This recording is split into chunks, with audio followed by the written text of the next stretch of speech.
Dear Papa, sa tuwing pagising ko, hindi pa kita naabutan na tulog.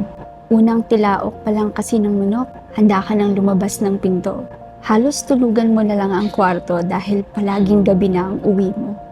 Nung bata ako, hindi ko maintindihan kung bakit minsan wala kang kibo. May araw na nakangiti ka, may araw na nakabusangot ka, at may araw na hindi ko alam kung bakit mo ako pinagsasabihan. Pero ngayong tumanda ako, alam ko na kung bakit. Hindi pala dahil wala kang pakialam. Hindi pala dahil galit ka lang. Yun pala ay dahil nakakapagod at nakakaubos ang bawat minutong pagtatrabaho. Kaya saludo ako sa'yo. Ipagsisigawan kong minsan, ikaw ang nagluluto ng baon ko. Kapag wala si mama, ikaw ang nanay ko.